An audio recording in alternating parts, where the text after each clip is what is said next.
your boy wants it. Is it hard off? Working with the other. Oh, sure. yeah. Nice. I'll put the hard off on the bottom.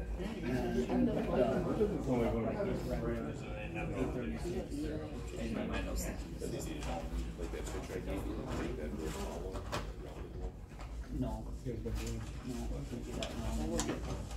We tried to listen. We're pretty aggressive. Way less than Yeah, no problem. They ignore the next if you're down the wrong. You're as soon as you go maybe 5 miles there, you get picked off. They're like having sticks with a fun boat about over there. Let's do tomorrow. It's definitely changed. I'm not gonna be there tonight, I got my, I got my phone off at the mechanic. First thing we'll have to do, since we got the bid amount opening out at 3 o'clock, we'll have to have a motion to close the bidding process. So move. Is there a second? Discussion? Not, all in favor say aye. Aye. Opposed? Carried.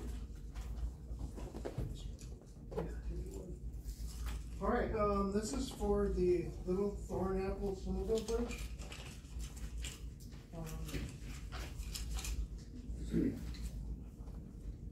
50-foot long bridge.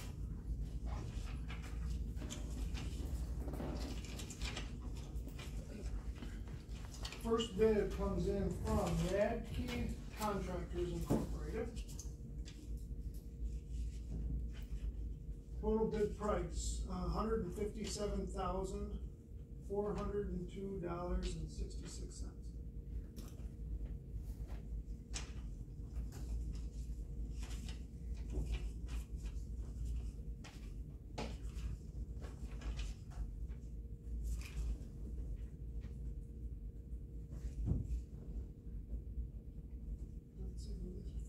Oh, wait, yeah. All right, CWI. Their total price, $65,000 even.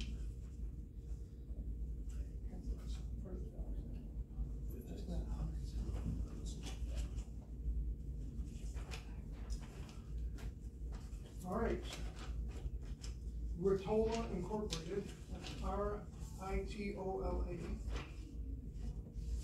Their price is $136,418.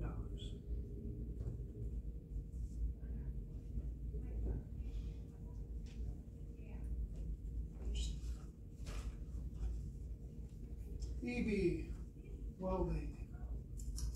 Total bid amount $50,000 even.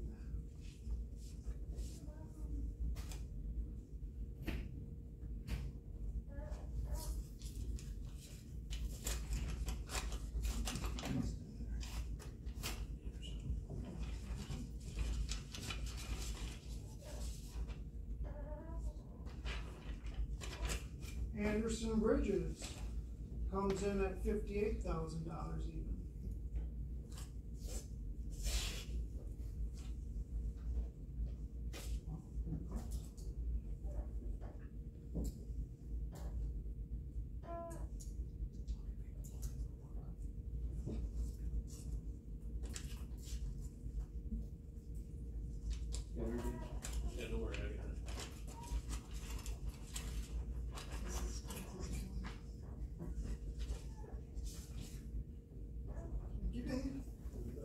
Custom manufacturing.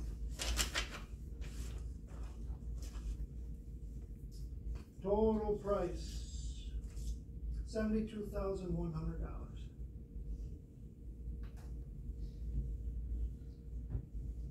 So that's it.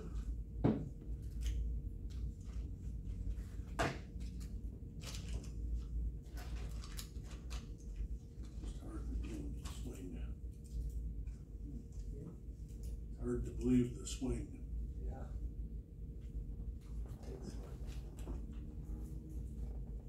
Is this one going to be bid as weathered steel or painted? Weathered steel. Okay.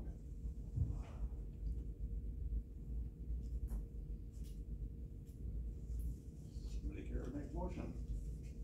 I would so move we award the bid to EB, she is the lowest bidder.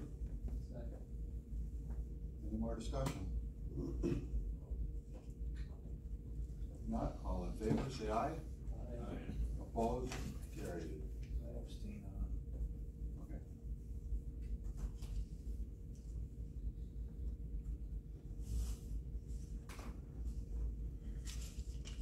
Agenda approval of minutes, be in order. I had the one recommended correction that wasn't listed as absent. If I change it, would make a motion to approve minutes. With the change, of the amendment. Second. Discussion? All in favor, say aye. Opposed, carried. Public comments?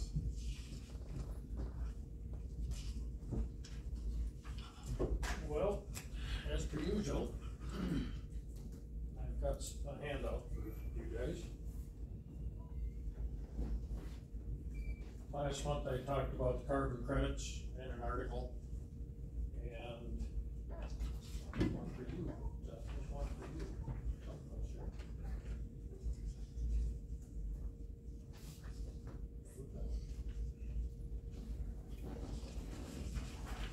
This is the article that I talked about.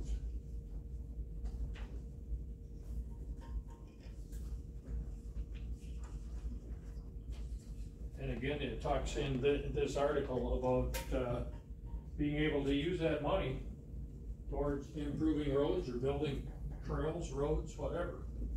And I'm just really kind of hoping that here in the real near future, we've got this money coming, and I understand part of it is get the DNR off our backs, which Jared is gonna do this month, so. The other thing I've got is leave the Rusk ride. I've got one leaving Warehouser at 9, George has got one leaving at 10. Come on the ride, you'll enjoy the Blue Hills, the colors are gonna be beautiful. Rock feed at the trailhead? Rock feed at Bucks Lake.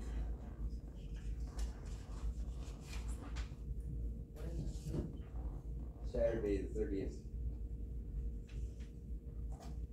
And then, this past, August 19th, we had the WATFA meeting, which I had invited everybody to. And I was pleased that at least one county board member got there. And we didn't have as big a turnout there as I would have liked. I think this board member enjoyed what he saw, heard, and then we fed him at the end. But, I'm disappointed in all of the rest of the county board people and tourism people from Rusk County that did not show up. It's easy to say we're too busy, but the county board is making the decisions on ATV, UTV use without knowing what's going on in the world. So, like everything else, you need to be informed. And you can't be informed if you don't show up. Well, I told you about due to a family union, I couldn't make it unless you're gonna pay for my divorce, so. In today's world, I can't afford that. Me neither. I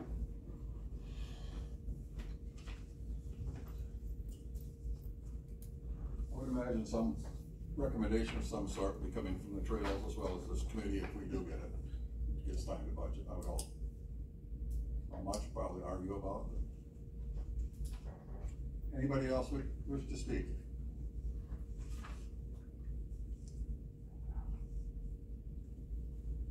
If not, go on the monthly reports.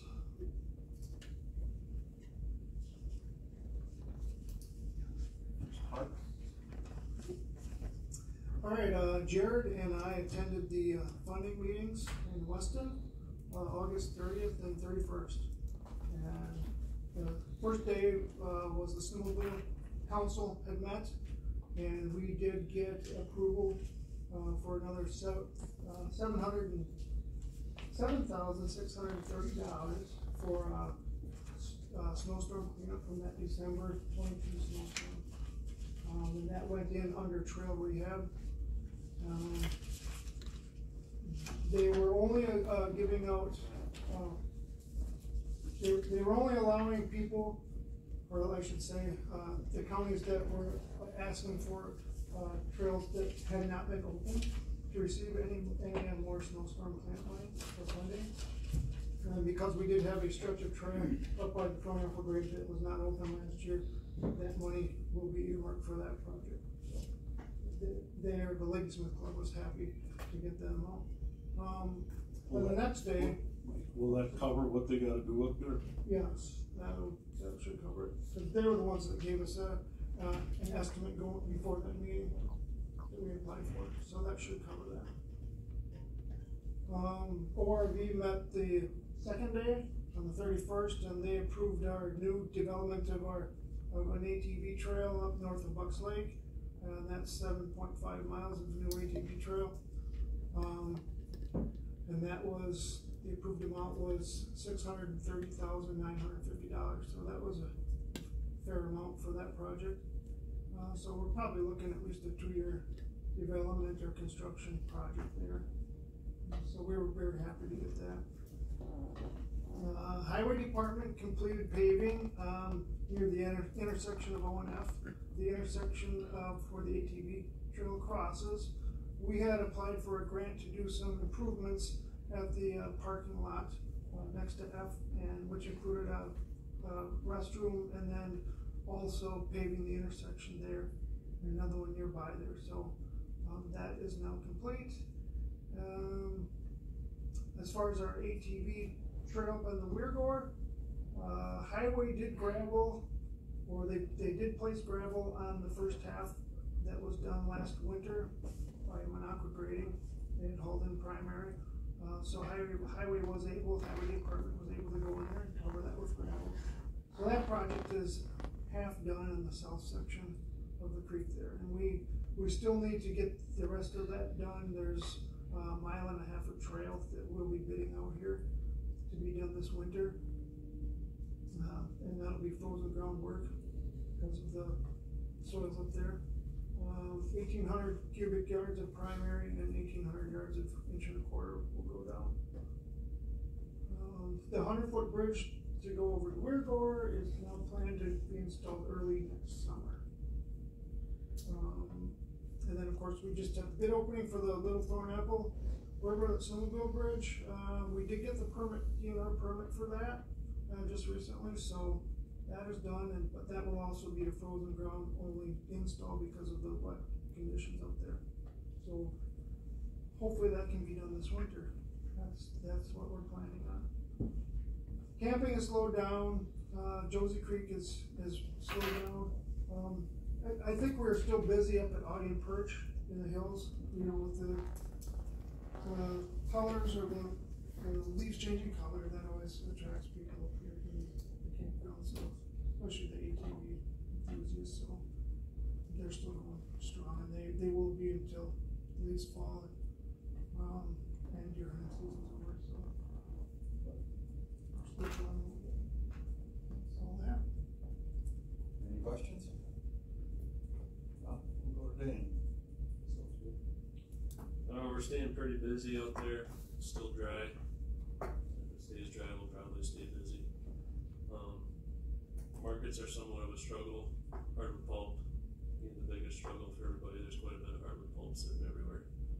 Other than that, they're hauling logs and poles like crazy. So we've been scaling a lot. Everybody's been scaling. We have 9 or 10 jobs going right now. Cumberland Timber on the fire lane. They're doing a select cut and overstory removal. Roger Hoyt started up on 2 jobs, one on Betty Lake Road and one on the fire lane. One's an oak thinning and one is popple clear cut and some hardwood thinning. Ted Struck is on 5 jobs right now in some form of cutting or forwarding. He's got a lot of wood moving. Northwest Hardwoods is on Moose Ear Road still on the elevator sale, Big Hilly sale, oak thinning. And then Country Forest Products is just getting going, doing road work at VFW. Other than that, that's about it. Did I miss anything, Jared? I don't think so. Any questions? Yeah, kind of, Phil, but I gotta figure out how to work this. I just spoke today to, one of the truckers that stated that all contracts are now full. And the discussion is to suspend contracts until after the first of the year. What do we do with some of these sales that are gonna sit with thousands of cord of wood on them?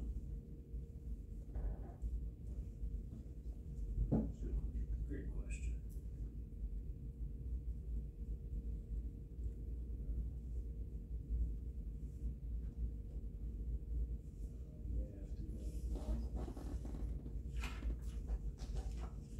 I guess even LP's gonna shut down Sappy for 3 weeks to a month. I know Dom Tar's not taking any for the complicate, they can't haul in until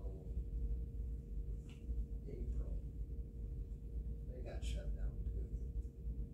Got both Rothschild and Nakusa.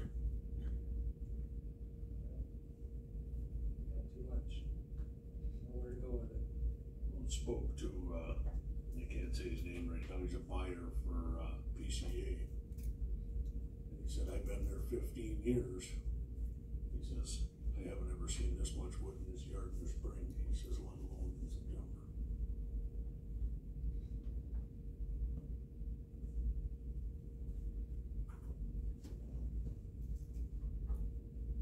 Could agenda something next month to discuss modify terms of contracts or something. We're gonna have to, because I think we're gonna be sitting on a lot of wood there, the contractors are, they got nowhere to go with it. Well, and not that I'm trying to be a softie, I mean, the guy signs a contract, he signed a contract, I understand that, but nobody can forecast out 4 or 5 years, or even 3 years for that matter, that all these yards are gonna be completely full. And I don't necessarily wanna see it cut and sit there for 3 years and not be usable. Number one, it's a waste. You'd be better off standing and cut when it can be sold versus cut and sit there and rot.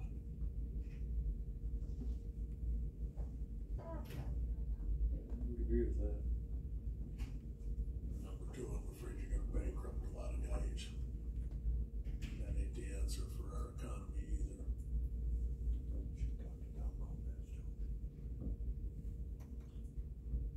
I'd agree to have it for an action item next month. So,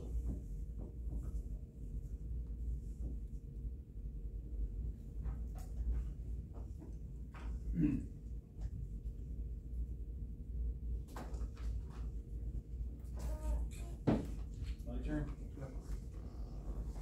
Well, we have broken 1.8 million for the year on timber sale revenue. It's worth noting. Talked to Bobby Weinbar after last month's meeting regarding the Hunter walking trails. And in regard to whether we can open them to ATV traffic if we want. So she ended up doing some more digging, and it is a 20-year deal with that. As long as the intended use is not impacted negatively, they can be open for other use. If you want to choose to do that, we can do that. Get the felts or a little time. Let's see. We have a county conservation aids grant on the file right now, sitting there. We can, she told me that we can't use that for the access work. So I would anticipate using that for garlic mustard, since that's just blowing up in the Blue Hills. So yeah. Highway department did some mowing for us, some hunter walking trails with the habitat money. There's still $2,900 to use there. Got more mowing for them to do. They did some mowing at Lee Lake. They mowed Perch Lake Road, right away brush. Outer portion of Perch Lake Road and the Audie Lake driveway. Turned out pretty nice. We got our internal audit report finalized, report received just the other day. One's in the mail, a hard copy to go to the board, committee chairman, Phil. That was our biggest, DNR internal audit on our department and finance stuff, a couple months ago. That was in June. Everything looked pretty good there. No required changes needed to the program. Some minor recommendations that we're definitely looking at. Some good ideas to look into, simplify things, make things easier for us. Nothing major. Phil, you'll get, I don't know if you've got that yet. No. Should be coming soon. Anybody else wanna look at it after I go through it, or? You do let me know and I'll stick it in your box. Woodland. If anybody else comes with it, talk to Terry. Let's see, we had our annual partnership meeting yesterday with the DNR. Over at the DNR office, it's a required yearly meeting in County Forest and the liaison, and we hear others at the DNR who do work for the County Forest. It went well. I'd say, would you agree, Derek? Covered a lot of stuff. Time standards. DNR exceeded the goal for last year, fiscal year, by quite a few hours, like 40 hours or something. 42 and a half. Something like that. Yeah, a little over 40. So that's good. They're doing good work for us. Concentrating on timber steel establishment work for us. Various other things.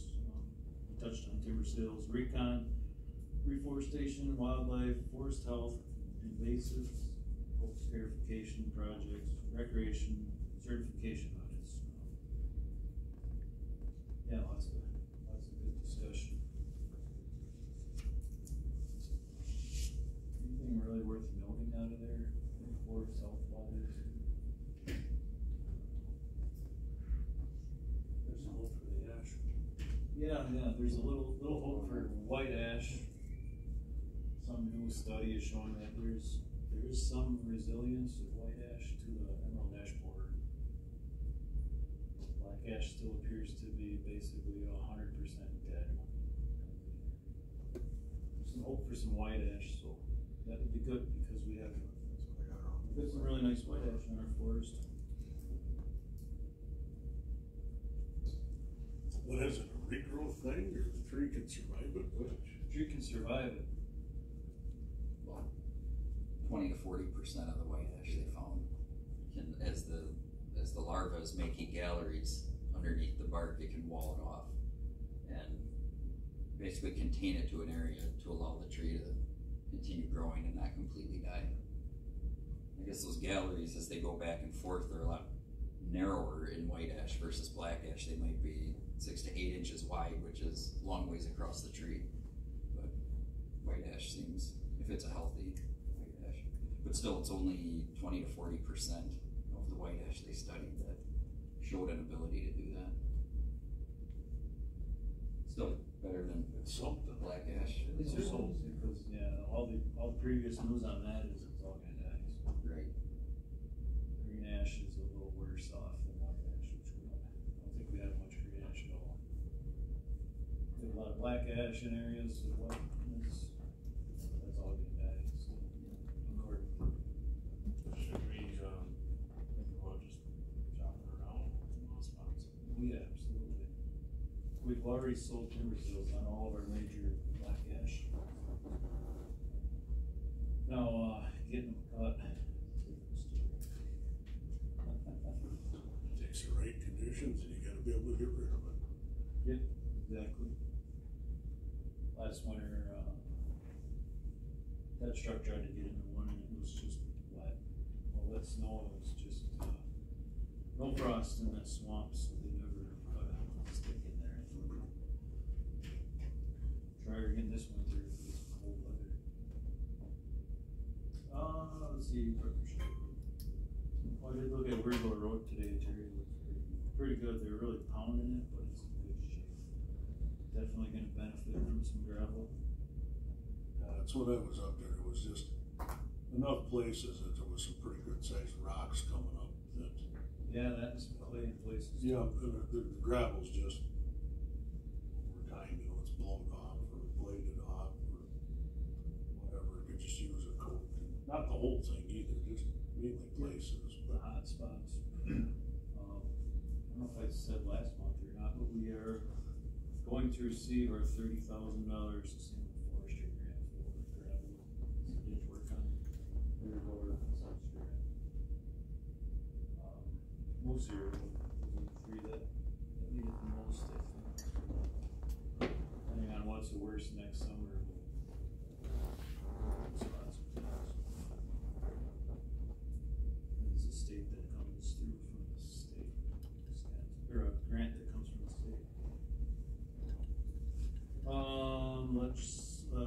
Dane and I attended the Wisconsin County Forest Legislative Forest Certification Committee in Merrill last Tuesday. Some good discussion there. We will be included next summer in the full recertification audit for SFI forest certification, with the rumor of the hot topic being BMTs. So perfect timing. That's all I got. Any other questions? Jared, where do we stand with the stuff in that damaged spot up there being completed now? That road and the stream, Mike was up there the other day, it looks really good. Nolan Kriegel, the forest hydrologist, was up there I think last week, or maybe early this week, I can't remember. He said it looks really good. I got an email from him saying he did a great job. So that's more or less that portion of our problem is kind of like case closed, I think. The rest of it, the implementation of our new ordinance and how we do that is the next step. Get through it. Shining colors, I think. The system in place. Doug Brown, for the log jam. What's that? That information get to Doug Brown then, gets the calls? Yes. Carbon credits table? I think Nolan talked to him. Talk to him next week. Yeah, there's some more work to do there with our new stuff. You know, we got the framework in place now to look at areas, find problems, and deal with it accordingly by closing the trail. And open other trails if they're good. So if it works well, I think everybody's gonna be pretty happy with it. Any comments on that, Derek? No, other than I went and looked at that road as well. I thought it looked really good. Looked at the crossing. So.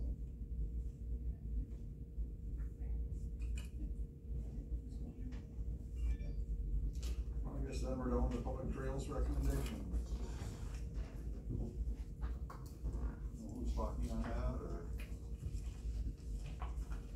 We went through several, tried to send pictures, we've been having some problems. I have trouble sending anything to Nick, it just doesn't go into his phone, I don't know. I can send it to 10 people, and when I try to send it up to my phone, to his, it says unreceived. It does it with email regularly also. I don't know what that could possibly be, but we did send him several, and and the Blue Hills that I went and inspected, I mean, they're really nice, should definitely, in my opinion, be open. There's culverts and, 4 foot of fill over them, and One goes from Stout Road over to Excelsior Road, and the other is a trail that goes south off of Excelsior Road. That's the ones that I went through with him. And he has those pictures. I don't know if you found them into the. I sent those to you, Heidi. And the map. Packet. Yeah.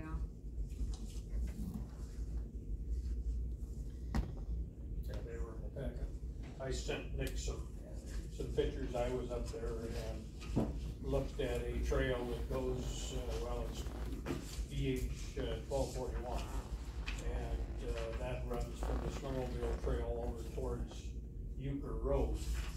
And there again, when you look on the map, it shows a creek. Well, the creek has got a culvert in the road. The road is washed a little bit, and the culvert is a little on the plugged up side, but it's still, the culvert is in there. The road is high and dry otherwise, and it's got a lot of trees down. So it hasn't been trimmed out. But otherwise, over the years with leading groups up there, I've taken a lot of people across that. It's all high ground. So these, were you able to find those numbers that we located the first time I was in there or not? Of the numbers of the trail? Hmm? Oh, you were? Yeah, that's, I threw it on the map there. Perfect, okay. And I apologize, I've been trying to email Nick and it comes back failed. I don't know what the problem is, so.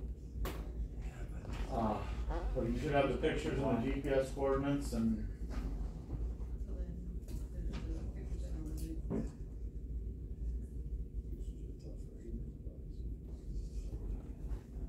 And these are roads basically you could drive a semi down right now. Hard as a rock, you know.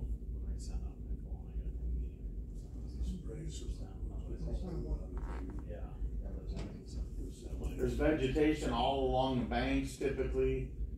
You can see the water hasn't overflowed the road in years.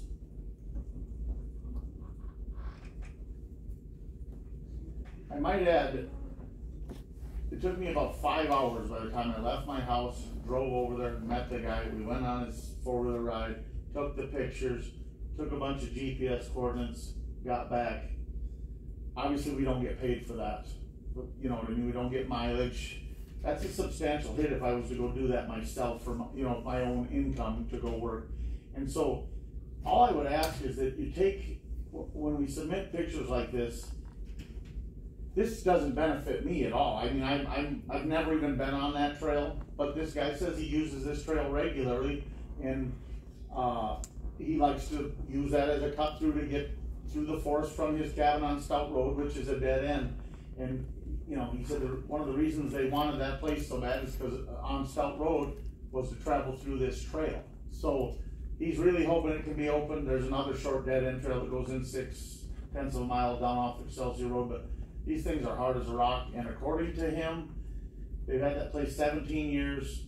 There was a few hundred yards in between there at one point that someone had made a trail through there, then later the loggers plowed it through there, and it's 20 feet wide in a lot of spots.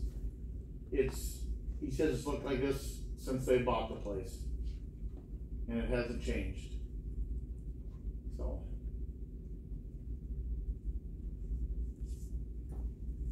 Why would it have been closed originally? Just because it maybe looked like it went past streams and they didn't realize there was a culvert in place or something? That's what we understand. Anything that showed that wasn't, that's what I understand, I think. Yeah, when we first looked at those maps, we saw a stream, we saw the trail go across it, had no indication that there was any kind of a culvert, it wasn't built up or anything. That's why it got closed. This is a case where, that wasn't the case. There was a culvert in there, it was built up. We didn't know it at the time, that's why it was closed. I mean, there's 4 and 5 feet of fill over the culvert, and like I say, it's vegetated all down the sides. The culverts are probably 18 inches, 2 feet. I didn't measure them. Some are slightly smaller, but water flows through them and hasn't come over the road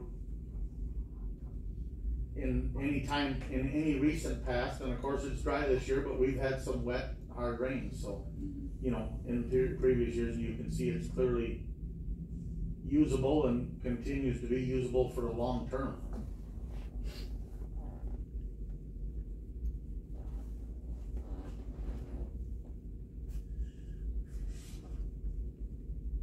It would be the BH 1004, continuing around and then turning into BH 1036, and then working around to 1051. Out to the end of Excelsior Road. I think that. Windows too. Where to find it. It was a complete through trail. I mean, they used it every day. What were the numbers again, Jay? But this doesn't show it going completely through there, Nick. I'm a little confused here. Right here, it doesn't show it in the trail. We had that. Those probably connect. Yeah, you can see it on the map. You can see it in there. Yeah, you can see it in the aerial though. It may just not have been extended in the data that I had.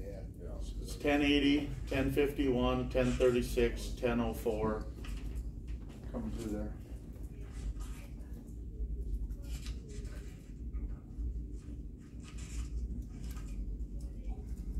We're gonna do these one at a time. We need a motion to.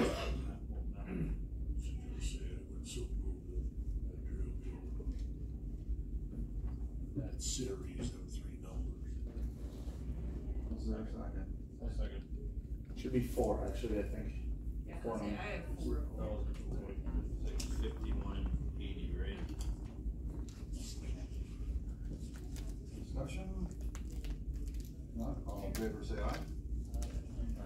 Opposed? Carried.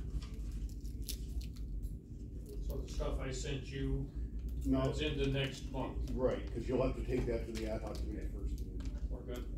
And then I have one more that I showed Nick. It's down Excelsior Road and into the south. I don't know what that number was. I didn't have a key to the numbers. It's I think that's the other map that I sent you, like, BH 1060, 56.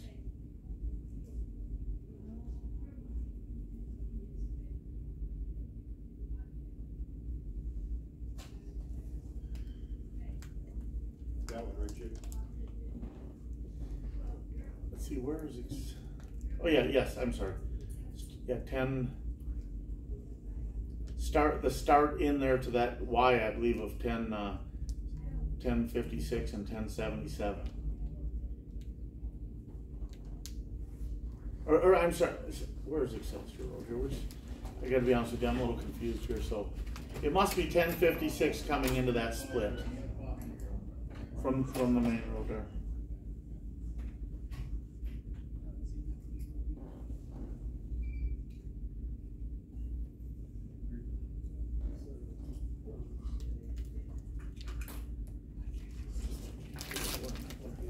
Excelsior Road coming out. Excelsior Road. And that's the culvert that crosses onto that road. That's what it looks like. You could drive a semi in there.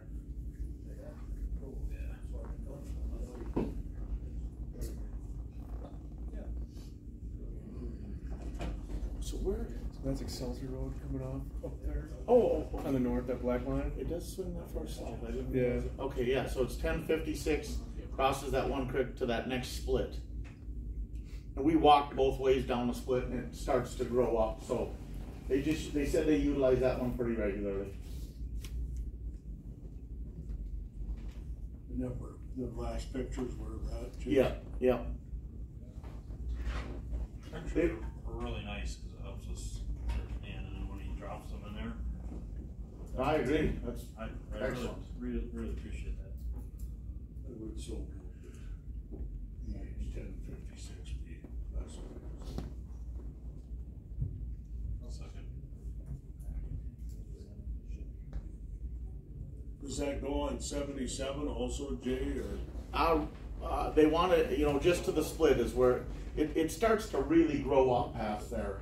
So I don't think, they said they utilize that one regularly, I think, to walk into the south, and I don't think we're concerned with anything past that split. It had grown up. So it's pretty much stopping here then. Yes.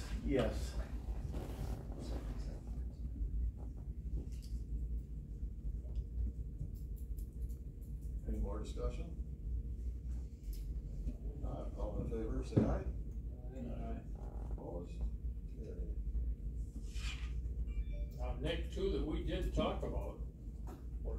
by my cabin on Hacker Road. You and I did? No, we talked about them at the ad hoc meeting. The ones that Rod and I had gone and looked at. Okay, I wasn't at the last ad hoc meeting, so I can't. So those that get submitted? Not by me, I didn't know, we'll have to get the numbers to him, get a request form. He's got it all already. Okay. Because I got the forms from him when I got the numbered maps, and I'm trying to do it the right way. We're all trying to do it the right way, it's gonna take a little time to perfect this and.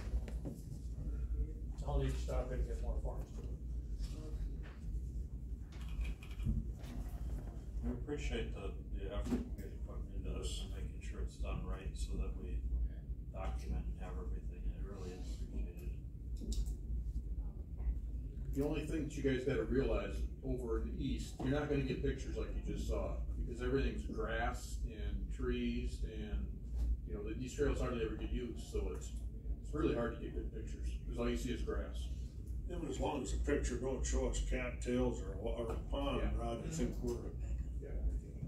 I mean, we'll do the best we can, but it's tough to see.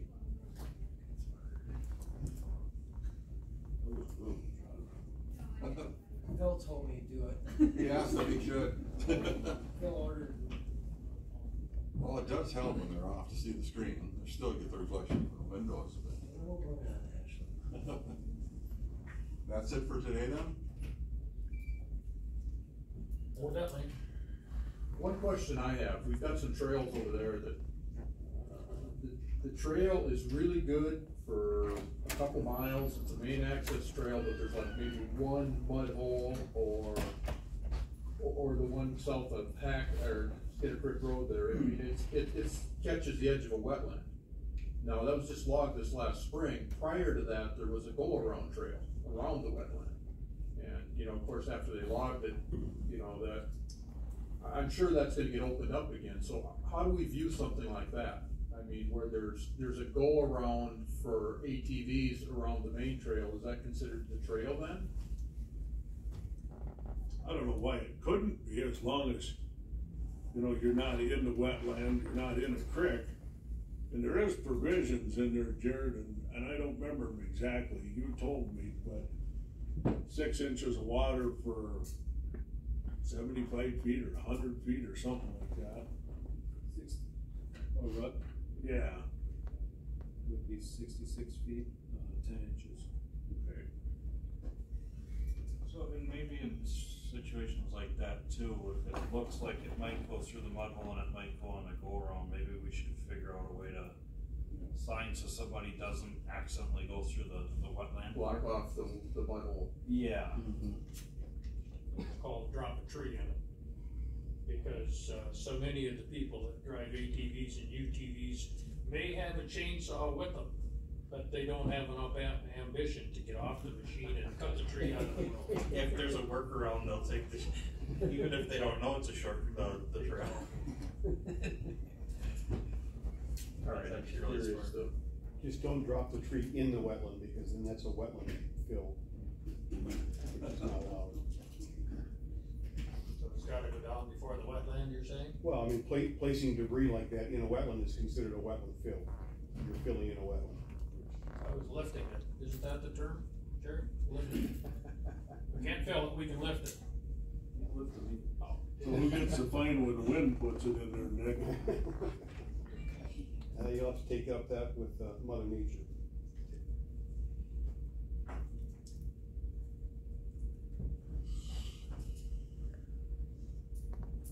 Anything else?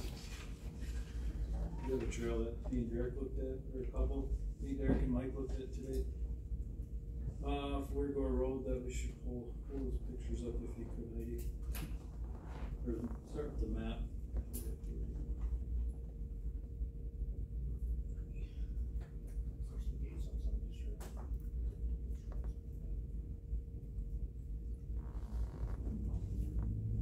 Forestry Road is the major road on the north portion of that map.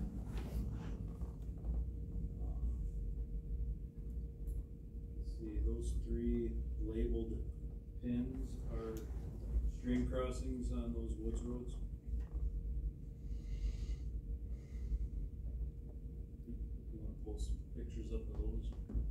those are navigable streams. Any ones in particular, like we Yeah, have. you can just start with the north.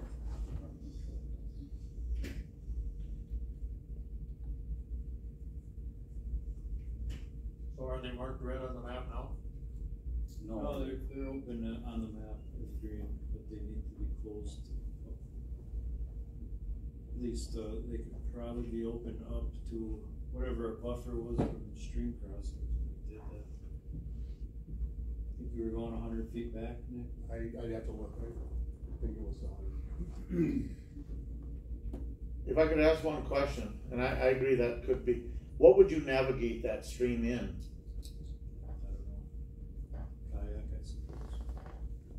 By definition, you have to be able to float a canoe during regular periods of high water. Float the canoe or ride in the canoe? Float a canoe, it says. It doesn't have to go anywhere, it just has to float.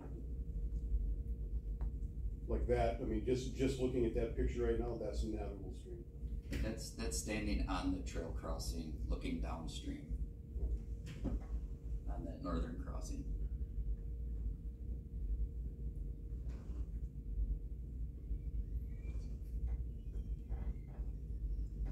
We measured the ordinary high water mark at like 52 inches or something on this. It was over 3 feet.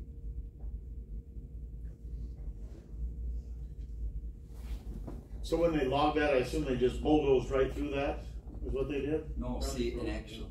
what's that? Probably froze it down. They probably froze it down, or I was actually going in to set up a timber sill just south of this, and I happened to come upon these, and I was marking them as some sort of stream and crossing improvement would be needed. And as I kept going down the trail, I had a couple of them all of a sudden. I thought, well, I backed out and found a different way in there. So then I brought Jared and Mike back out to come in and take a look at it, get some pictures and GPS points.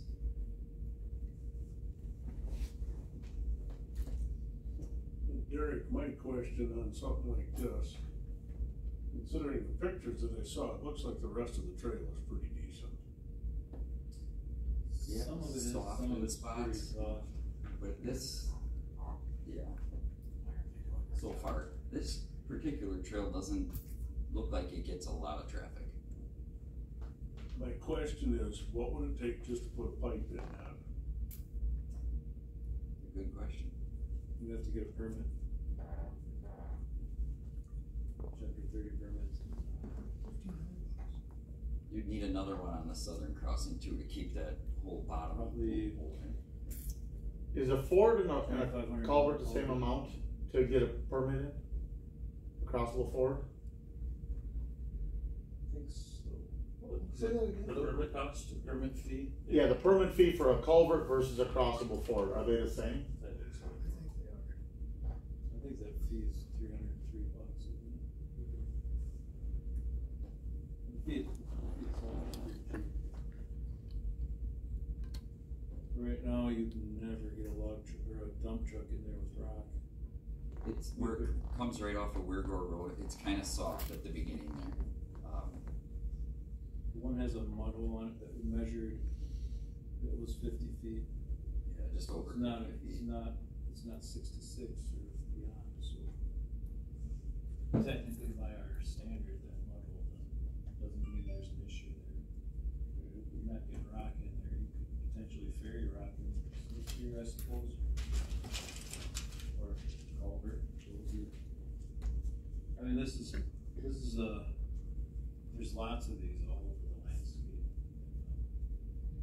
There's gonna be money from the carbon project that's gonna go toward the forest. I think the trail committee could be tasked with prioritizing where they want to spend money to establish, legal crossings or fix holes that gotta be fixed, or route around a wetland. Stuff like that can be done. It's just costs time, personnel, however it's done. It can be done. Is there anyone even using this trail right now? I mean, is it, you got pictures, so. There wasn't a lot of traffic on it. There's But some it's trails open. open. Not a lot of, but the grass wasn't packed down. There was a little bit of traffic, but that's why the trail seemed like it was in good shape, because there hasn't been a ton of traffic. There were some trees across it. We cut a couple out on our way in, and then when we got to the streams, and there was 2 more trees down further down. I mean, I think that's deterring traffic potentially. So maybe we post this when we put that on a list, that if the ad hoc wants to look at an option, if they feel like there's a big need to open this back up, have that on the look at and how we would approach, you know, if it needs a couple culverts or whatever, but then again, prioritizing, there might be other stuff to spend money on first If not one single person has used it since last December 15th, it would seem, you know, it's not high priority. if there's trees across generally, eventually somebody cuts them out of the way if they're. And my guess is as hunting season rolls around, it's gonna start to see more use. The fact of the matter is, it's open. We're saying people can go down it, and there's streams that are being crossed. There's trail numbers on these, for us to go and look at. I don't have a trail number for this one, but I'm sure you could. Yeah, it has a trail number system. It's a great system. Yeah, here, I have the numbers if you want. Okay. DH 52, 69. You look at north south road too, just next to it. You wanna pull the map back up?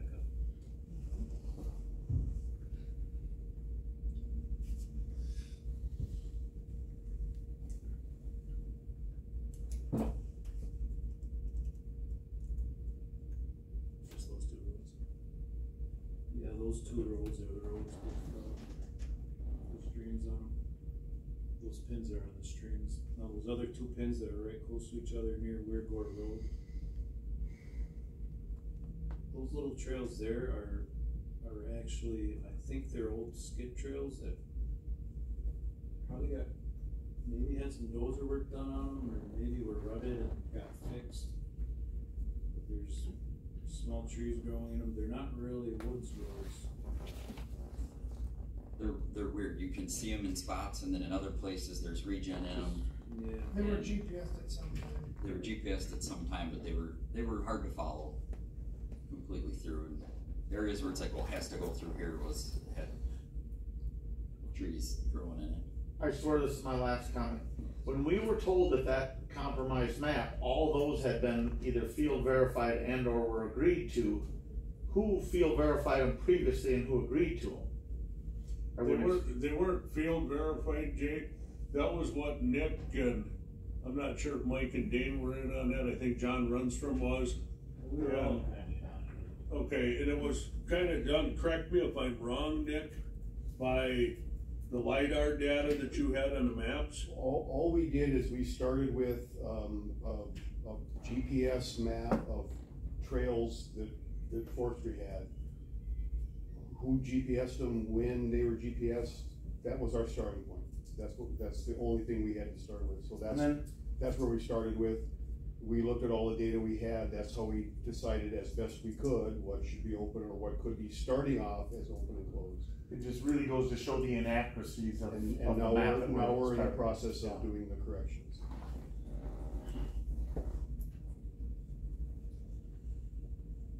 There are other spots too. We don't have, well, Mike was signing up off Tower Road, and there was a stream where we had it dead ended, and that stream had a good culvert, so he put the green sign beyond that at another stream that did not have a culvert. So, you know, we're extending stuff as well. Well, I guess I would so move. What did you say? Dean 52 and. Yeah, the north road is DH 52 and the southern road is DH 69. I would so move at this time due to open streams, that these 2 trails be closed and listed to be looked at if we can put a culvert in them or afford them.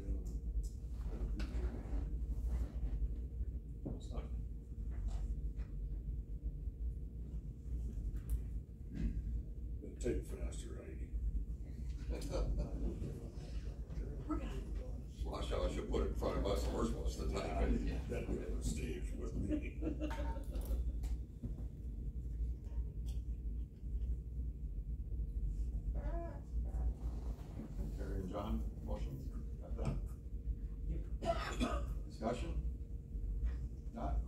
favor, say aye. Aye. Opposed, carried. What would you like us to do on those other little ones up there that are not road roads, or just fairly old skid trails that you struggle to follow? You know, some of that stuff, and I'm one person speaking here, so don't take this as gospel, but some of that stuff that was skid trails that's got regen in it and stuff, it ain't a trail, probably should come off of our GPS maps. If it's not a trail. Previously, before all this, that's what we would do. There's not a road there, we would delete it, so it's not showing up on the timber sale map, because you don't wanna mislead a logger thinking there's a road there when there isn't. That's what. Are there wetlands on them? Say that again? I said, are there wetlands on those trails? On those, There was a little some little depression some little pocket. waterway crosses, a couple little waterway crossings, nothing major. It was that one pocket. Yeah, just a little, yeah. But they're obviously not getting used. I mean, there's trees growing up in them. They're hard to even follow. So we should just. So if someone that hunts, that uses those trails once in a while, and there really isn't any wetlands on the map, we're gonna stop him from using them because maybe. No, Bob, I think, excuse me, Mr. Chair, but if there's regen in the trails, we don't want somebody driving the regen down, Bob, Well, to make a trail. We don't. And that's what Derek is saying, that you can't hardly follow the trail if there's regen in the trail. Yeah, if trees are growing in the trail, it's regenerating, yes. Yeah. So it's no longer a trail.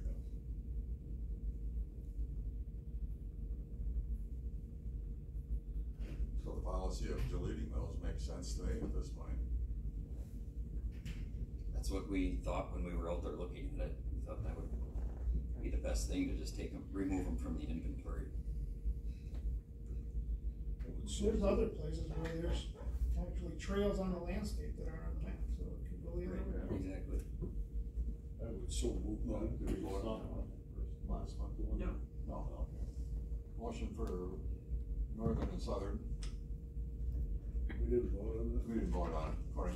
I just have a motion, I didn't have a motion here. I thought we voted on it. I might have been typing still, I'm sorry.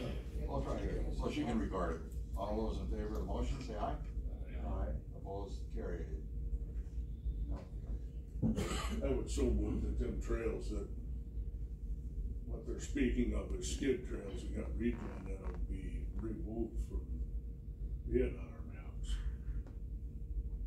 Is there a second? Or on, let me add to that, on the same token, as Dane said, they found a trail that is evidently a decent trail that is not GPSed on our map, that will also be added. Yeah. John seconded it. Discussion? All in favor, say aye. Aye. Opposed? Carried.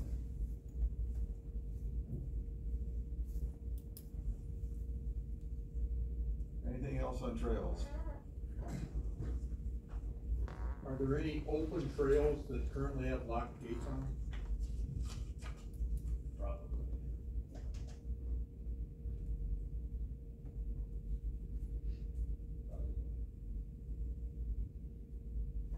In a lot of cases, the locks are cut off though. Or in the majority of cases, there's an ATV trail just Right. found a way around it. Not all. Gates are mainly to stop trucks. I think those, if they're locked, they should be unlocked now, If it's an open trail. if it's an open trail. I don't care if the gate's shut. I've seen a lot of the gates where they can't lock them anyway. Cause the posts of heat so that the gates are closed, but they're not locked.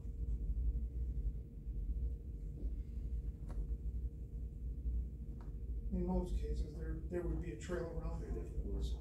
Not in every case. There's one trail in particular I'm thinking of off the Felix Road that you cannot get around the gate. I have not, to be honest with you, I haven't gone to look and see if there's a padlock in there and it's locked.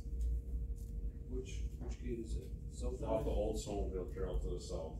On the way south end of Felix. No, on the east-west, where the old snowmobile trail goes to the south. About halfway across the Felix Road, east to west.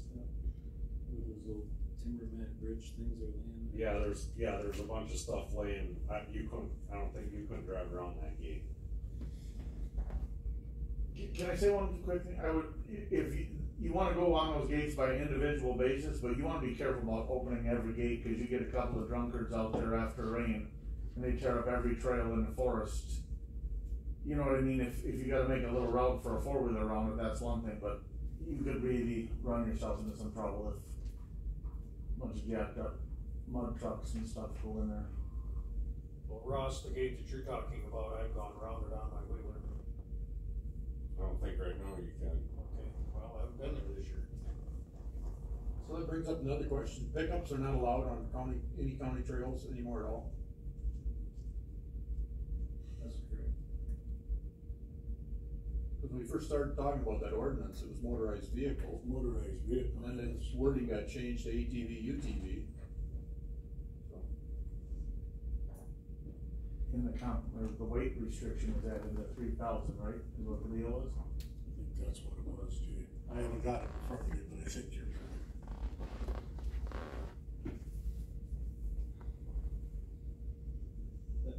Yeah, trucks are not allowed off county forest gas tax roads. Cause they weigh over 3,000 pounds. Now, there are places where they probably could be allowed. I think they probably should be, because there's some spots in the hills, for example, where there's just historic little spots where they go off a few yards and they set up a camp for, hunting season and stuff like that, and not visit or dispersed camping purposes. So currently, the way it's written, yeah, they won't be able to do that. So we should probably address that somehow. I don't know how to. Perhaps on the map, we probably have to put something in the ordinance to do that, and then have another color on the map that would show where a truck could be in certain spots.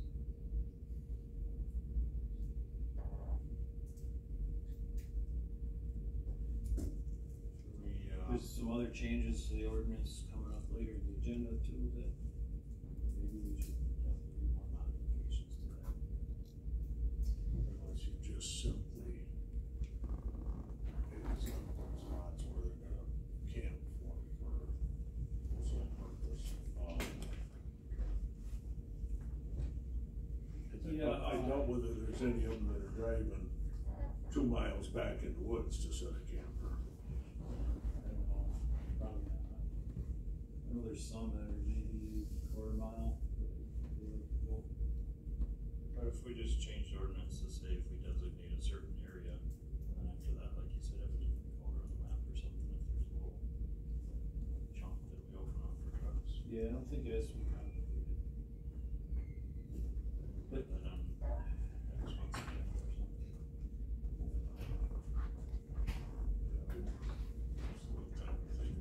Yeah.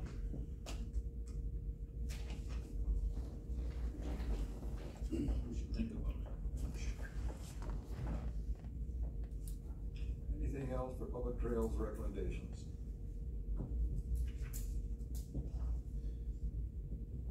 Other than on that note, if you can't be off the right of way with a pickup, like pulled up to a gate to get out of the roadway, as the log trucks are driving by you at 70 miles an hour, we need to revisit that somewhat too. I mean, the truck who wants to park and walk in the woods shouldn't have to be parked out on the shoulder of the road. If there's a gate 50 yards in, you should be able to pull up to that gate for certain. I mean, holy cow. Just the other day I had my windshield, 5 rocks hit me when I was parked on the road by a log truck. Smashed the whole windshield to pieces. My buddy Troy almost got killed a couple years ago when a rock pulled over. We gotta be able to get off the road. So maybe when we're designating sections or vehicles, maybe we have everything up to the gates. I would say at least up to, you can park up to the gate or pull in a couple truck lanes or something. Even if the gate, I mean, the ability to pull in 20 yards or whatever to at least get off the road. As long as you ain't driving in. Yeah. Can't imagine any certification auditor or something is gonna claim, you see that a hunting pickup truck is parked off the road out of the way.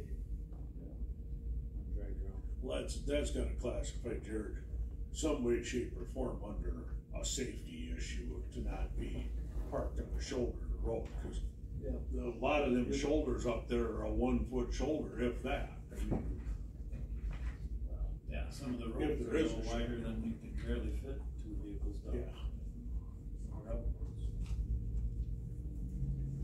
I guess if there's a gate there, that's where you don't go past the gate, so you should be able to park up to it, I would think, without having to change any ordinances. Perhaps. It could be as simple as that, an enforcement. Call it enforcement recommendation.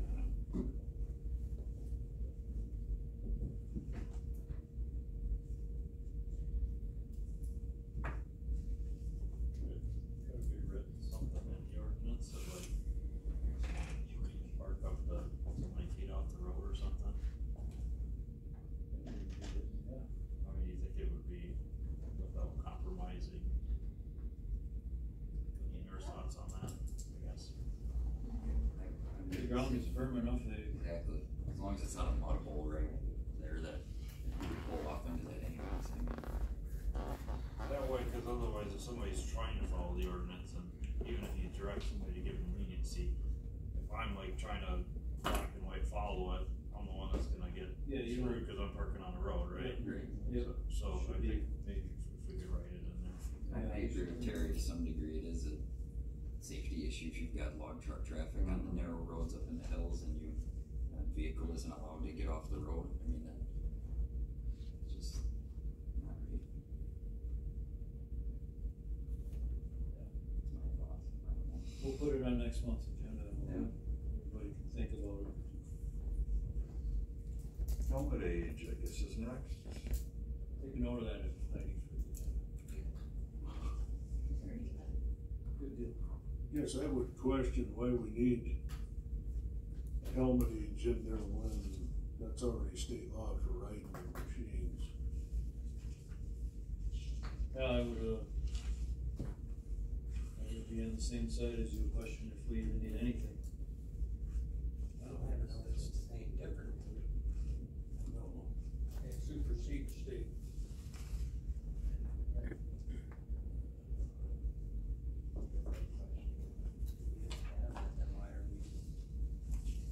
You need a state book, I've got a couple extras.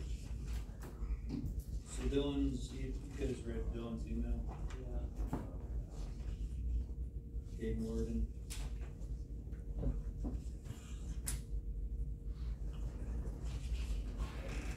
I was unable to open it, so. There's a printout in here.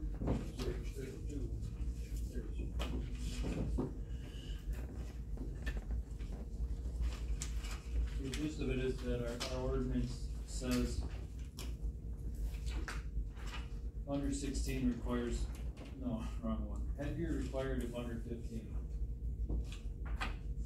However, the state law on that helmet thing is 18. Anybody under 18? Yep. So our ordinance contradicts the state. Correct. We should just get rid of that or bump it up to 18. I would just get rid of it, I think, and follow the state law, but we can be more stringent to the state law, but we can't be. Yeah, that's exactly what Dylan explained. We can't be less Go than above and the beyond, but we can't be less. Yeah. I would say we just delete it. Anything else in that section? Follow the state law.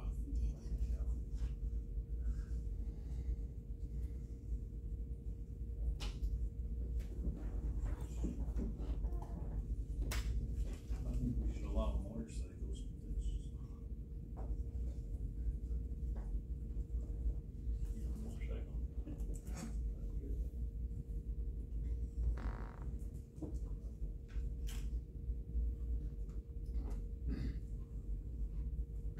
Well, we'll include that with next month's agenda thing.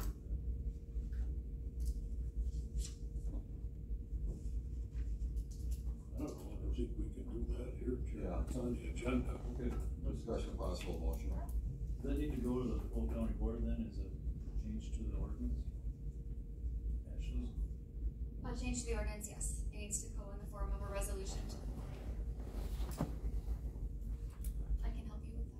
So do we need a resolution to come back here next month, or can we just make a motion here today, and then build the resolution and take it to the board? You can make the motion today with the accepted language. Yeah. Okay. It's just basically removed, so. Perfect. Slash. Yeah. You move it or just change it to 18? I would say we change to 18. I mean, no different than Yeah. county-owned land. I mean, the council really only has their jurisdiction in the road right away. We're protecting ourselves, we're protecting anybody on our county land at the age 18. We get your point. Yeah. Because you don't know, like on your own property, they don't have to work home if they don't want to, but the council has no jurisdiction. We have an ordinance up to 18 and they get caught on our land. The county, we have the jurisdiction that you have to do this. That's what you're saying. Anyone under 18, if they are off private land, like you're just saying, must have a helmet if they are on roads or on any public property. Have to have a helmet by law. Okay, we move it to 18, just, some other, just a little bit. Motion, I'll make that motion. Is there a second? Smiling, so what's your say?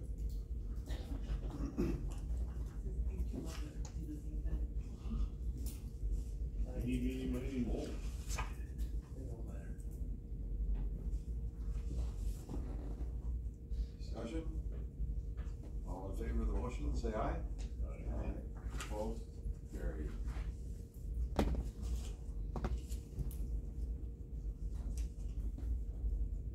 Mark, special use and boat landing.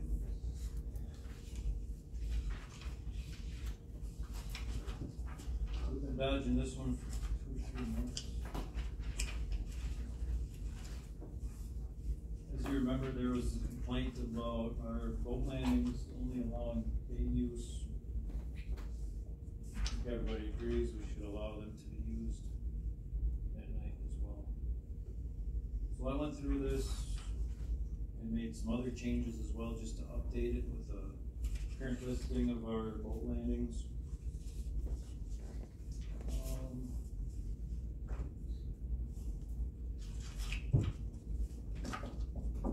We don't have any waysides that we deal with, so I slashed the wayside portion out of it.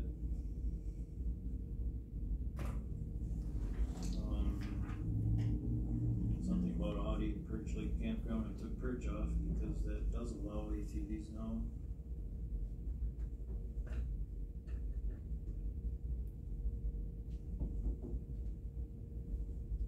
Added a pavilion.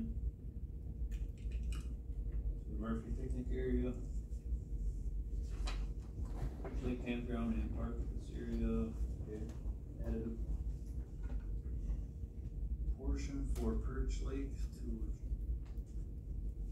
addressing that it is ATV to be accessible campsites.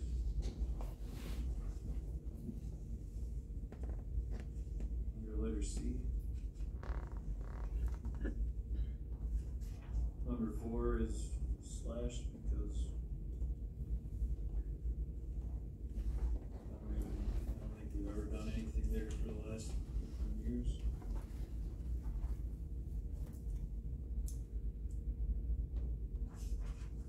Number 6, slashed. D isn't really our problem anymore. Number 7, Hawkins Mill Pond. I looked into that. The county did own that. No more, so that's slashed. Number 8, change some numbers around in there.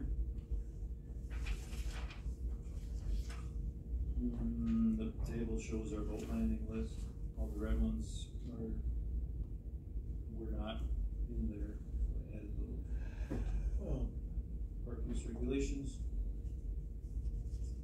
A little bit of wording change. Let's see here. I don't even remember this stuff too well.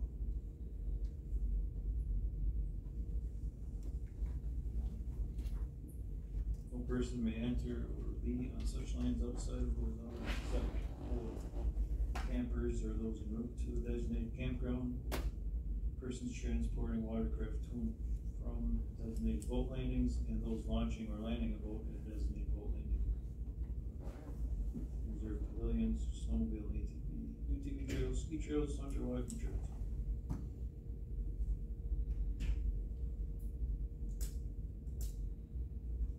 So almost everything is exempted.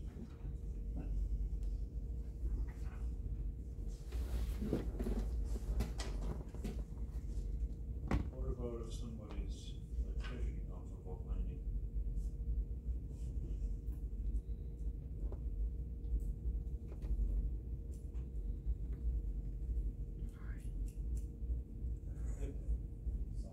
Sounds fun.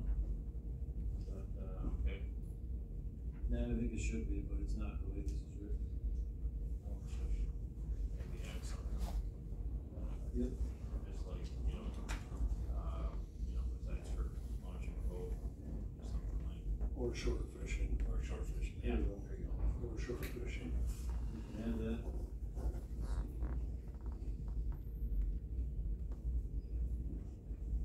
Shore fishing, right after designated boat.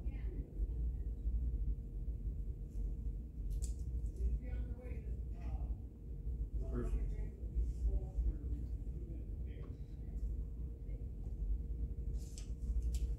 Motion to refer on. Motion to approve. Discussion? Not, all in favor, say aye. Aye, opposed? Carried.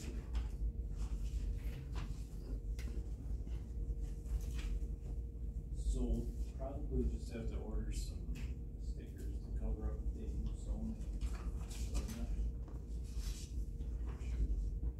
We'll figure that out. Mike will have a great idea, so. Brown stickers. Nothing like fast as a block.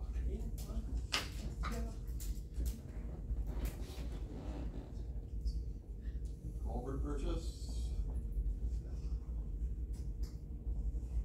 We approve that. Oh, we did. No.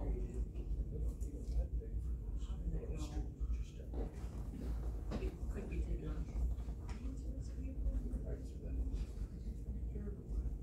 Culvert purchase for timber sale. That has already been approved, and we don't need to.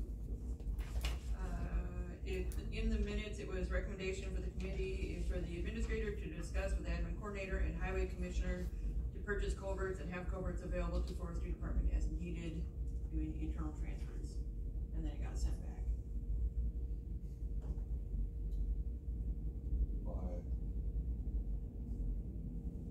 My wife sent it back, or? He asked me to put it on here. Oh, okay. Property approved. This is saying just one culvert purchase. Property approved. Good. You didn't know from me, so it's.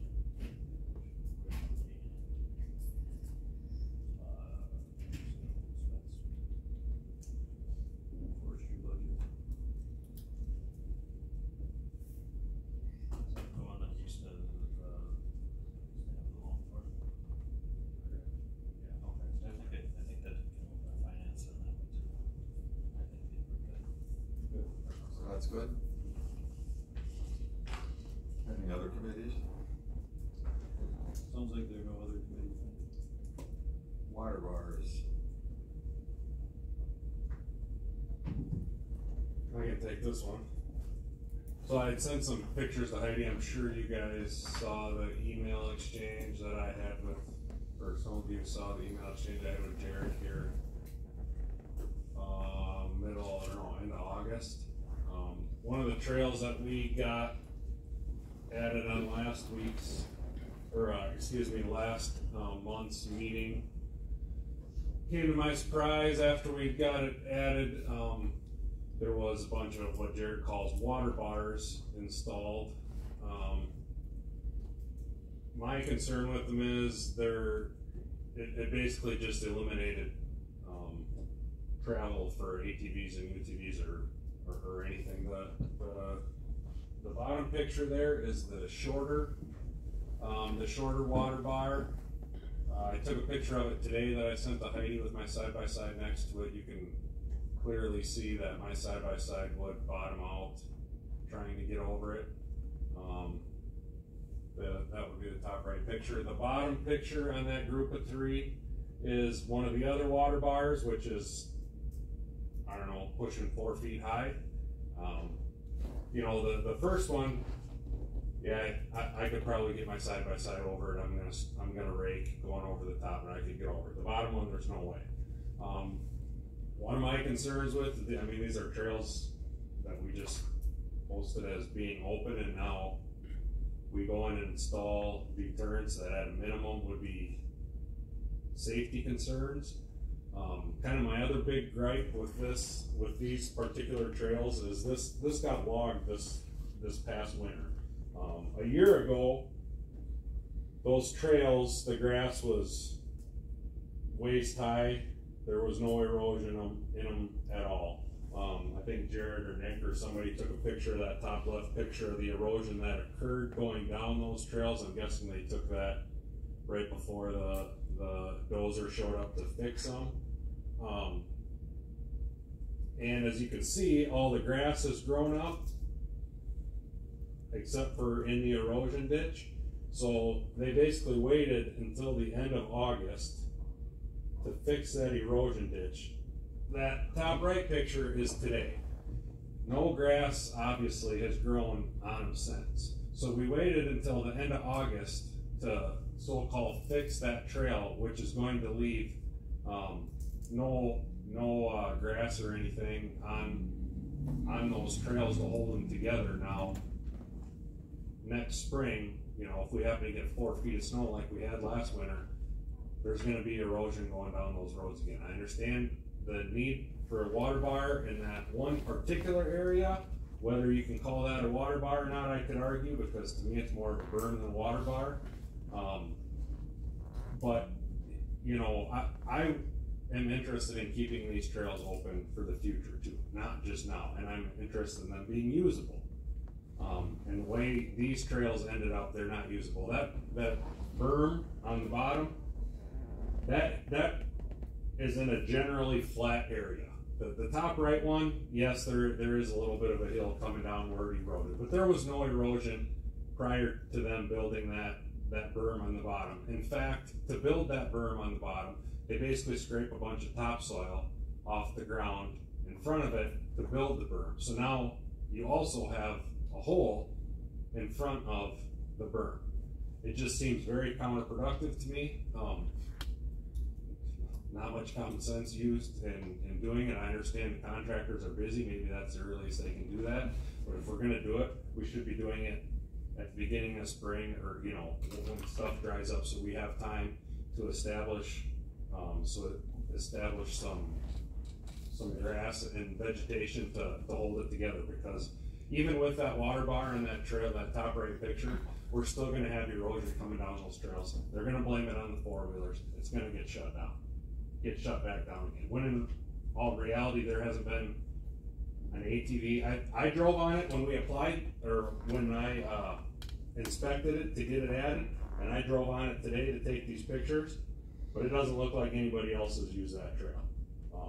And it's very capable of being used as it sits right now. But because of the way that we reclaim those roads, they're going to get shut down again. And on top of that, there's a couple other spots in those roads that the dozer, from all I can tell, is they just dropped their blade and wiped a bunch more of the topsoil away at the end of August and didn't do anything else. So again, they just lowered that road a little bit more. I don't even know why they dropped the blade in that spot. It just looked like they pushed a bunch more of the topsoil off, which obviously is going to create a low spot in that road. And yeah, those trails are great now, but they're not going to be. I guess my question is what do we do about it? I could take a tractor up there and knock those water bars down to a level that you can get something over them, but Yeah, that's my question, my concern going forward. This is the first time we've seen these water bars used in the Glen Flora block of the forest.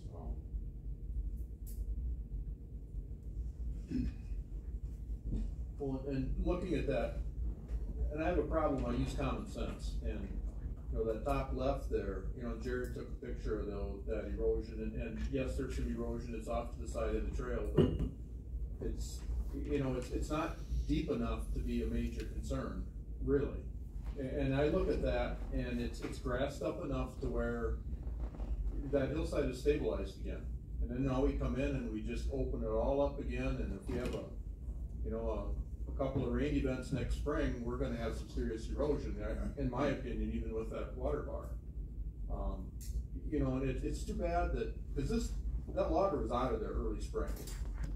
You know, we could've got back in there right after breakup, you know, done, ditched and crowned would have been wonderful here, because that's kind of a main trail going back in for 3/8 of a mile or so. Why aren't we seeding these trails? You know, if we seed them, they're gonna get vegetated much then waiting for them to do it naturally.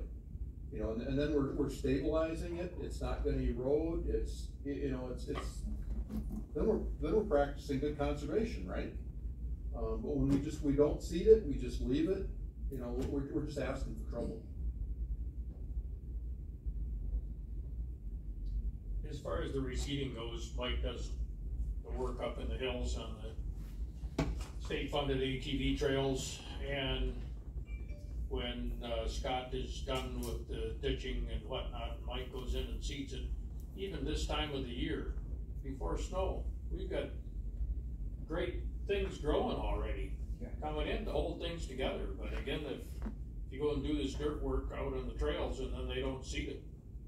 At the end of August, they did. At the end of August, well, but again, even right now, I've seen Mike seed stuff and it takes off. But again, if you don't put the seed on there, it's kinda hard to make it grow. What do you think the cost of seeding an area like that is?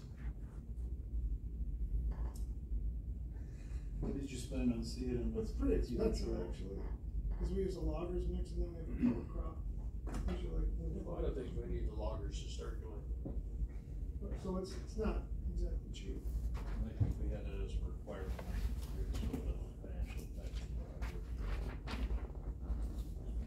Could be, I can't figure off the top of my head what it is per linear.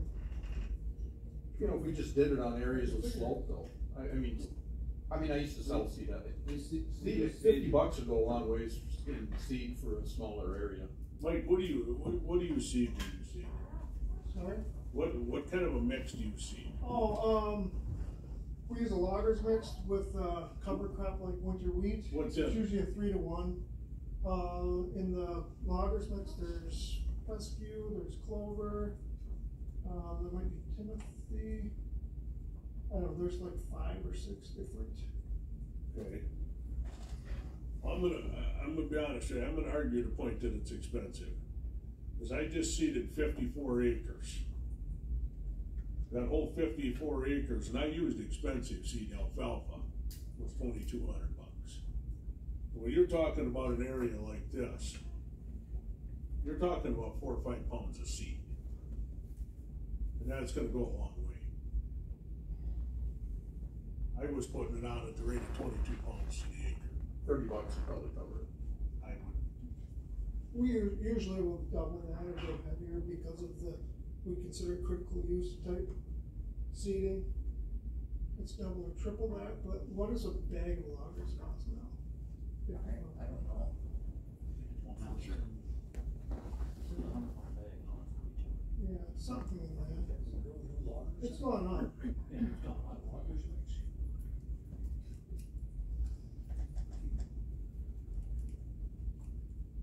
Well, we do seed on logging roads in the hills, especially where there's major hills. That erosion gully there is an issue, and if an auditor saw that and saw that we didn't address it, we would have probably a corrective action request. Okay, well, that's gonna happen next spring now anyways. I don't think it will. I don't know, I was up there and seen it, and I don't know, it was kind of disgusting looking the way they did it. I can tell you right now, it was worse than that before the logging, because we marked it and you could barely get up that road. North of that was so wet at that time, you could barely get through it with the wheeler. But you were probably the only one that had gotten through it with the wheeler. Potentially. That's part of my, these water bars, like I told Jay before your guys' meeting, I acknowledge that one is definitely not ideal. well, yeah, okay, but now what's the remedy for it now? It's got the trail shut down. I've seen way worse water bars than that get blown out in less than a year by traffic. That one's not water here. goes right through it, so I guess I would argue the point that it's impassable, based on what I've seen. You think that bottom picture is passable? It's taller than the headlights on my side-by-side. And it's probably only 3 or 4 feet wide, so it's not like it's a real gradual. Yeah, no, it's not easily passable. Oh my gosh. I would pass over it. My point being. Can I watch? Yeah, take pictures. You're not passing over that, Jared. Come on now. We can go right now and drive over the county wheeler if I have. But listen, we will be packing these things better, so they're more like the first ones. So like I said, I acknowledge that's far from ideal for a wheeler to get over. But we have to build them tall enough so that they'll withstand some traffic for more than 1 month. You know, if you do it right and see them, we wouldn't need the water bars. I guess that's my main point. And the other thing that bothers me with the way you guys do these trails, I come from the ag world. The topsoil is precious. We do everything to protect topsoil. When we talk erosion, it's always topsoil. Look at these trails. The first thing you guys do is blow the topsoil into banks along the side of the trail. And it's just, you know, like that erosion. To me, that's not erosion. That's just moving some subsoil from the top of the hill down a little ways. I mean, that's my opinion. I don't even call that erosion. It's just subsoil. That is erosion. Technically, but where's the topsoil? And that channelized. Where's the topsoil? You already blew that off. That channelized when the snow melted, probably before you would have had any seed. I mean, I've been battling with loggers for 13 years to build roads better and not trench them if they don't have to. And it's a challenge out there, for sure. Can we require them to do whatever they're gonna do right away in the spring instead of waiting until late summer? If the committee wants to put something in the contract that will require all closeout work in June, they can do that, but it has to be after July 15th because of Hopewell restriction. So sure, you could put a window in there of 1 month to do closeout work on roads if that's what the committee wants to do. Have we released the bond on this project? Yes, I believe so. So he's not gonna come back and fix anything, because he's off the hook. So wait a minute, Jared, we can't even do trail repair during Hopewell restrictions? That's correct. If you're tearing to the root, that's the same as not gonna branch off.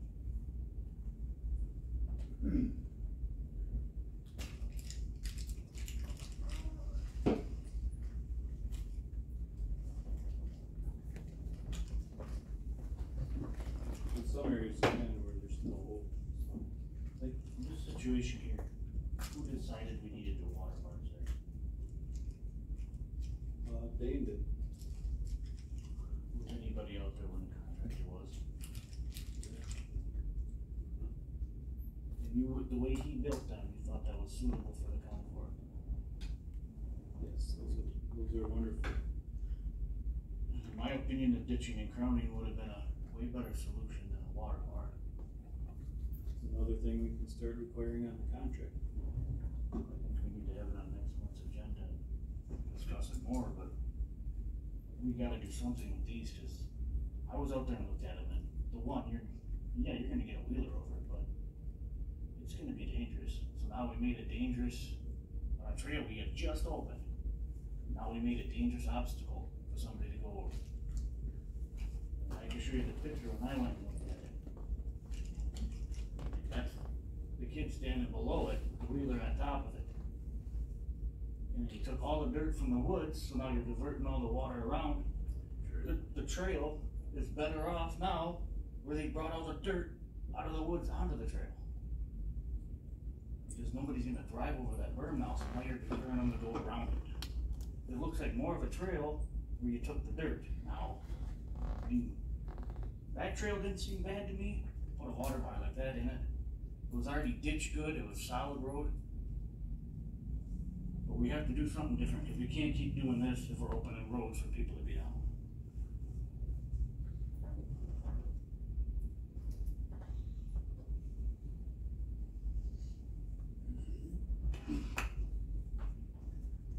Would you like us to stop putting water bars in? Well, honestly, you gotta look at the situation. Ditching and crowning would have been a better obstacle on them than. Well, yeah, ditching and crowning and graveling is better for every road out there, I would agree. Why would It's a price difference, right? The ditching and crowning. So if we have that, if we're gonna do that, we almost have to put it right in the contract that ditching and crowning is. We would have to plan ahead and choose which roads we wanted to be ditched and crowned, and put it in the contract before we bid it out. Cause that will have an impact on whether that sale sells and how much they're gonna pay for it. Or the price, right? Because they're gonna. Right, how much they're gonna pay for it. If it's an extra $5,000. Adding that onto. They're gonna take that off of. Adding an expense like that onto loggers who already can't get rid of their pulp. Well, but I mean, they'll take it out of the price. They would have to. If I bid and I know I'm gonna spend this much money. Right, we have to give it away. It'll be, It would have been just as cheap to ditch and crown it in those situations, and probably cheaper. All the work they're trying to find, go through the woods, knocking brush over and bring that brush up to build a water bar. Those out there that did it anyways, could have ditched it on his up way and down, into it. up and down and level the tops, ditched and crowned, and throw some seed on it now. I mean, it would have been quicker to do that than it would have been, he probably spent a lot of time finding that dirt to build that water bar. Or even a 1.5 foot water bar. That one on the bottom is 4 feet tall. Yes, You don't it need is. no 4 foot tall water bar there. It's mostly flat ground where that was put in to begin with. Yep, I acknowledge that one is pretty excessive. Plus it's not packed, so it's not easy to roll over. I agree. We can definitely do better on that. maybe an inspection. Before signing off on it, move on back. Yeah, we inspect. This is inspected before we gave the bond.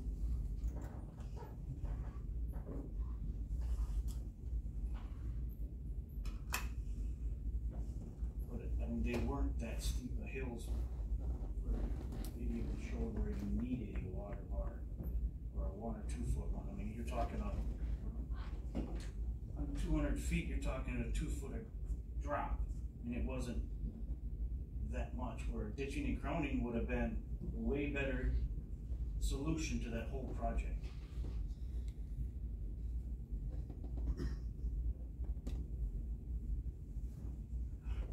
Just put it on that, next time we cut that sail, we'll pitch and crown that. Not sure what you guys need to do.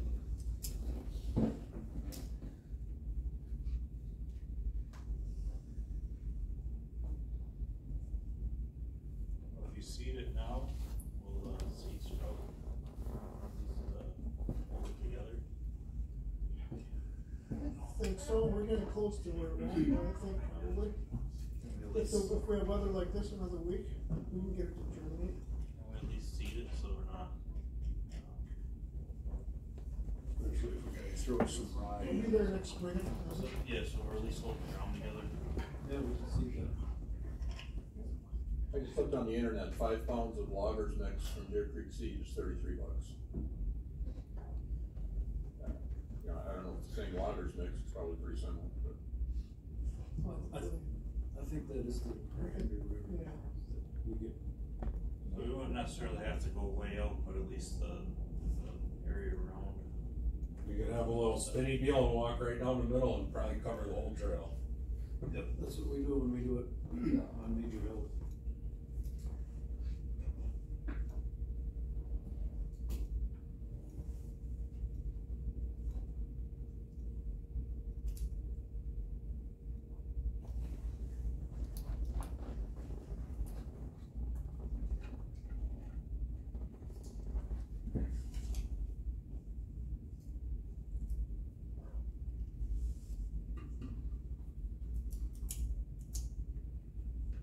Where do we wanna go with this? Says he If you can. open the trail, in my opinion, we made some dangerous obstacles, we gotta do something with it. I see that. At least the two, one ain't so bad, right, farther, one that's only like 100 yards off of. Yeah, that's the top right picture there, Yeah, that one, I mean, we got across that and went way in. Yeah. And I didn't see one farther back there, but the one where the yellow gate was, that's where I found the other two. Yeah. And the one was bad. We gotta do something. Now, we just opened the trail, now we made a really dangerous obstacle. Dangerous. Let alone the bank that high, now you're going over the bank, down the hill. We can get highway department to go get started. I'll talk to highway. Be addressed. Like in the future, if we're gonna make water bars like that, I don't think there's sense of doing them. We did more damage out in the woods bringing dirt up to make the water bar than if you would have ditched and crowned it. I mean, if you went out in the woods, you brought all that stuff up a long ways in the woods too. I don't think going down a hill like that to just get the water off. We gotta look at our future practices and not trying to build them like that. We're gonna keep doing it. I mean, what's got you further ahead to shut the trail down if we're gonna do that? I would think, I mean, something like that's gonna be built, it's gotta be, 10, 12 feet wide, it's gotta be something that's crossable, if it's gonna be on an open trail. And the amount of time and the amount of dirt that's gonna take, you could probably go up 2 sides of the road, level the center with the dozer a whole lot quicker. And then inadvertently have the same thing down in the water in the ditch, not coming down the center of the road. Still have to get a push out of the ditch into the woods to get the water out of the ditch, or the ditch is gonna look like that gully. And we're gonna get busted in and on it. I agree, that's kind of a joke, but that's what we're dealing with. Half a dozen bales of straw to cover the ditch, or take care of the ditch.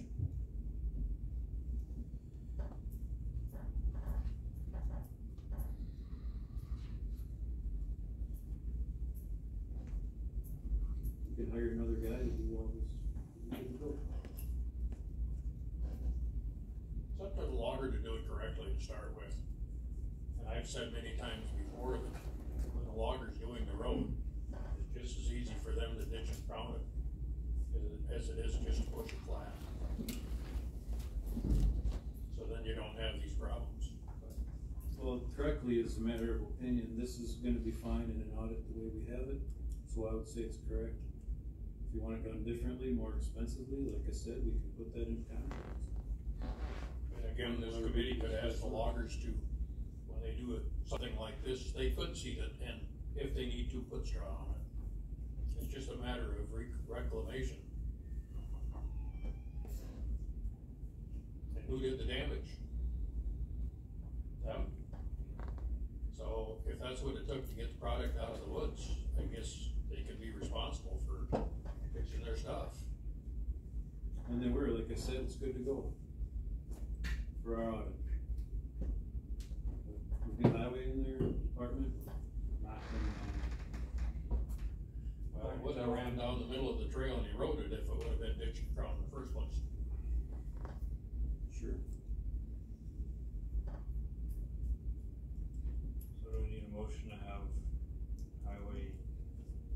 pull that off and, have it seated. Or just,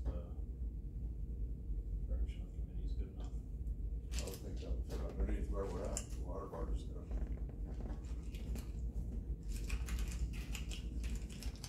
Is there a second?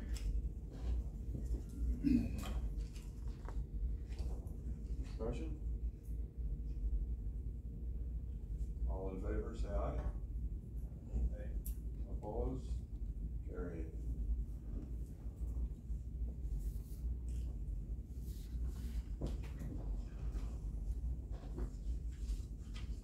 Permit?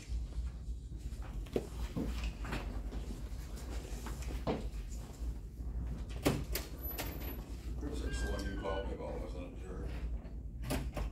The access permit? No, I called you about the Northwest Redwoods one because we wanted to get in there immediately for the timber sale, private land. Off Folgers Road. So I gave him permission to go ahead with that one. I always give access permits. And now we just need the formality of. Both of them? So question, Dan asked me a question about an access permit. He said that he gets an access permit, does that include handling like his family, because he's got family nuts up there and stuff too? I would assume. I guess, like, I wasn't sure if it was just specifically written for him or if it included, others accessing his land by his own. I guess I don't know how those are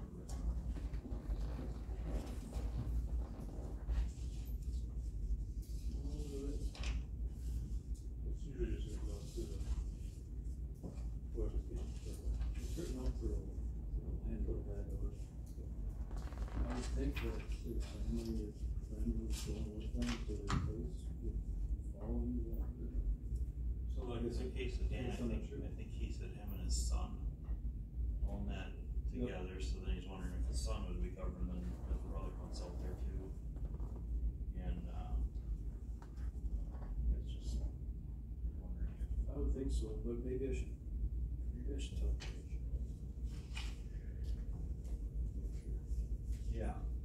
If you could, just shoot me a message, or I can get your email address too, or, he said you emailed, yeah, he said you're really, good to work with on it.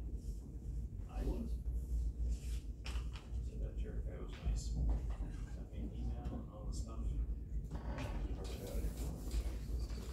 But then he didn't think that, he just knew I was coming here today to be on the meeting. I said, oh, I don't know, I'll ask. You didn't know that's a good question. Yeah, I mean, I'm sure probably if somebody explained that to,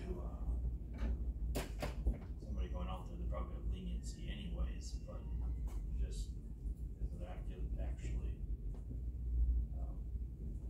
covered or not technically? Cause if not, maybe there's a way to word in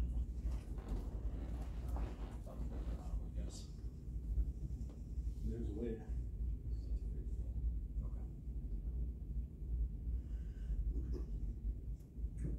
I'll make a motion to approve both.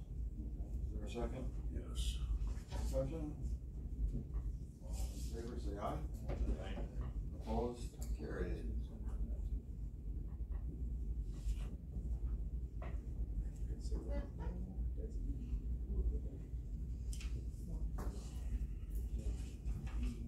Back on that, he's gonna let me know too. Out of county travel? Got it taken care of. Yeah, he's just a friend. Cool.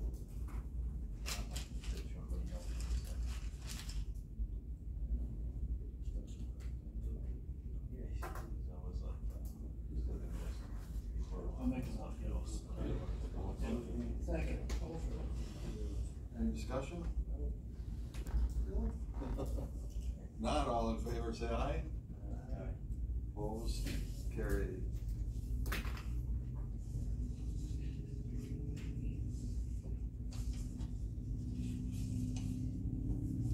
County travel, me, Dane went, this is back,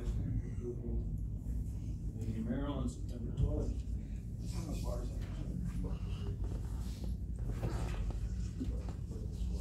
Together or separate? They already approved it.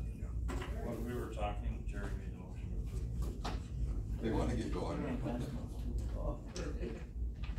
Is there anything on the budget review?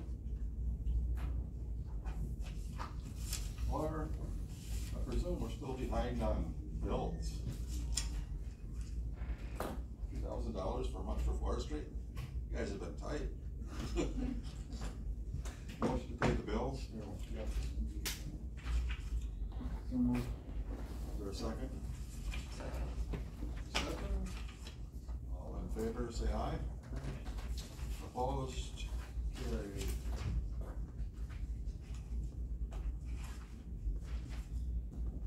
Next meeting? October 18th. Executive seal. 18th is good. We can consider ourselves adjourned.